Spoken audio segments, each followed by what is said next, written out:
Breaking news, ex-Wakapolri tangkap segera Ibtu Rudiana dikabarkan hilang setelah diperiksa Bareskrim.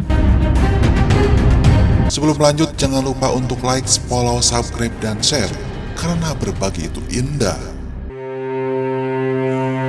Halo, selamat datang di channel Suara Hati Sang Istri. Untuk update kali ini dari beritanya kasus Vina yang masih diikuti dan mulai ke babak akhir tampaknya yang paling fokus itu adalah Ibtu Rudiana. Kenapa ya Ibtu Rudiana ini paling banyak banget dibicarakan di media sosial ya. Kasus Vina Cirebon ini kini telah memasuki babak baru di mana tampaknya semua perhatian tertuju kepada Ibtu Rudiana atau ayah korban Eki. Pasalnya beberapa saksi bermunculan dan menyebutkan bahwa aksi penganiayaan dan pembunuhan Vina Eki sebetulnya tidak ada. Dede, Widi, dan Mega sebagai saksi berkeyakinan bahwa kasus Vina Cirebon ini adalah kecelakaan tunggal. Kini Ibtu Rudiana menjadi perbincangan publik tak terkecuali oleh ex-Wakapolri Ugroseno. Dirinya menyatakan bahwa jika terbukti kasus Vina Cirebon hanyalah skenario dari Ibtu Rudiana semata, maka tindakan yang dilakukan ayah Eki tersebut merupakan tindakan pidana dan dapat diproses karena sudah merugikan 7 terpidana dan korban salah tangkap lainnya ya. Di sini saat disinggung mengenai Ibtu Rudiana adalah perekayasa kasus Vina Cirebon, Ugroseno menyatakan ia berkemungkinan memiliki peranan penting pada satu kesatuan Polres. Mengingat saat itu Rudiana masih berpangkat Aibtu tetapi disebut memiliki keleluasaan dalam mengendalikan kasus Vina Cirebon ini. Seseorang berpangkat Aibtu bisa mengendalikan kasus Vina dan Eki sedemikian rupa punya peranan penting dalam satu kesatuan Polres, ungkap sang mantan Wakapolri ini ya. Siapapun Kapolresnya pasti dia bisa datang menghadap, menginap di hotel dengan pejabat baru. Dia membantu, bilang saya mendukung karena lama tugas, urusan kantor bakal siap lanjutnya ini kan. Ugroseno juga menyatakan bahwa orang-orang seperti Ibtu Rudiana tersebut harus diwaspadai. Hingga saat ini Rudiana masih menjadi perhatian publik dan banyak yang meminta agar Polri segera menangkapnya. Hingga saat ini Ibtu Rudiana masih terus menyatakan bahwa apa yang ia sampaikan 8 tahun yang lalu adalah benar dan ia yakini selama ini, namun tak kunjung mendapatkan kepercayaan publik. Dimana di sini tuh Ibtu Rudiana makin jadi sorotan ya, terutama. Ugroseno mengaku banyak melihat kejanggalan dan kasus Vina Cirebon yang tidak ditangani secara profesional. Jika Ibtu Rudiana bisa dijerat secara pidana, maka bisa dijadikan novum bagi para terpidana untuk mengajukan peninjauan kembali PK.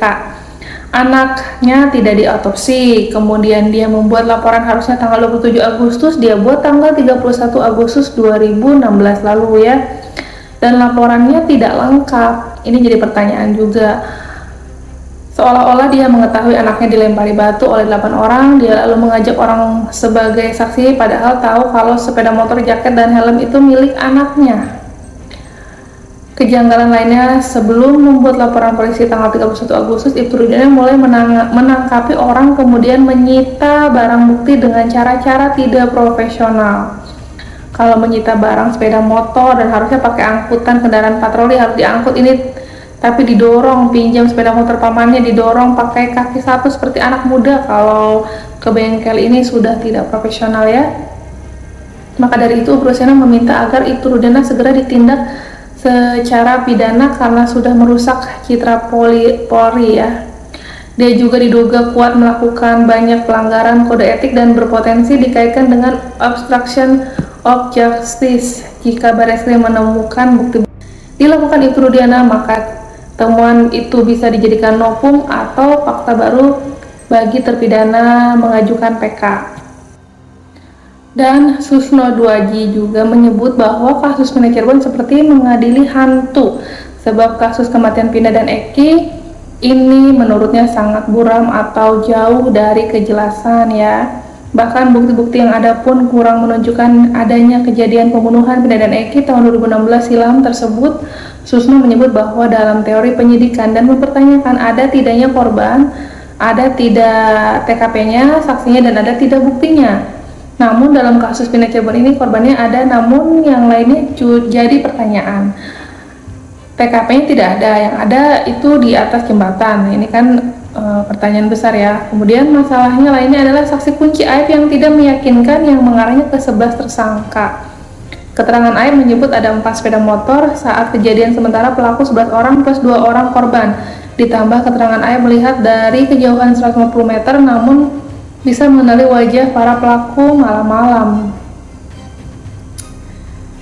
Dari sekian banyak saksi, kata Asmo, jika ada 1 atau 2 saksi sudah berbeda pendapat maka kesaksian itu lemah. Kemudian visum juga tidak menyatakan korban akibat pembunuhan tetapi trauma benda tumpul. Kemudian ada lagi keterangan terdakwa sudah dicabut, bahkan di depan persidangan sudah dicabut.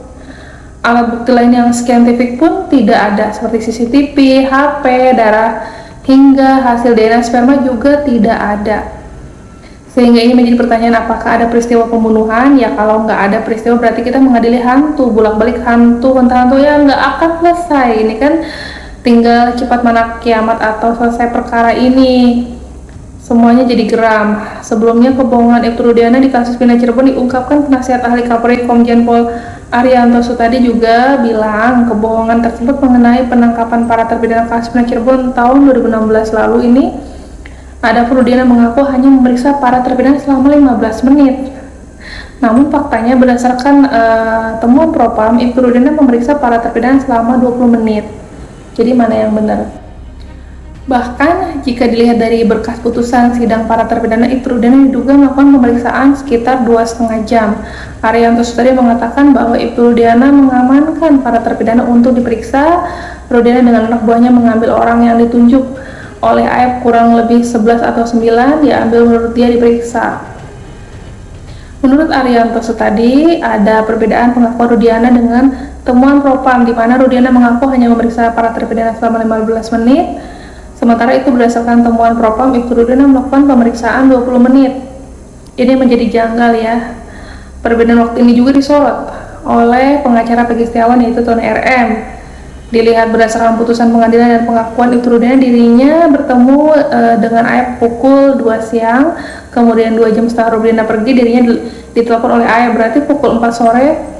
Kemudian Ibtu Rudiana membuat laporan 2,5 jam kemudian. Sementara dalam putusan ini Pak Rudiana baru membuat laporan atau menyerahkan ke Reskrim di hari yang sama 31 Agustus 2016 pukul 18.30 waktu Indonesia Barat. Menjelang malam hari, itu artinya kata dia dari pukul 4 sampai jam 18.30 itu hanya berkisar 2,5 jam, bukan 15 menit. Nah, yang 2,5 jam itu kalau saya baca putusan pengadilan ini digunakan untuk menginterogasi. Tony RM pun percaya dengan pengakuan Rudiana yang menyebut dirinya mengajak para terpidana secara baik-baik. Jadi kalau ajakan Pak Rudiana diajak ke kantor baik-baik, saya menilai Pak Rudiana itu bohong ya. Karena menilai Pak Rudiana itu bohong, dalam putusan pengadilan ini diinterogasi bukan diajak atau ditanya baik-baik. Ini jadi pertanyaan juga besar ya. Masih ada yang ditutup-tutupi kayaknya dari Rudiana ini. Jadi ini semakin menyudutkan Ibtu Rudiana. Apakah Ibtu Rudiana saja yang bersalah di kasus Pindah ini, atau kemungkinan Bapak Ibtu Rudiana ini akan membawa atau melibatkan oknum-oknum lainnya, dari mulai tim penyidik sampai ke hakim yang kala tahun 2016 itu benar-benar banyak kekurangan di kasus ini. Jangan lupa tanggapannya ya, isi di kolom komentar. Channel Suara Hati Sang Istri, update terus di sini. Terima kasih yang sudah menonton. Bye.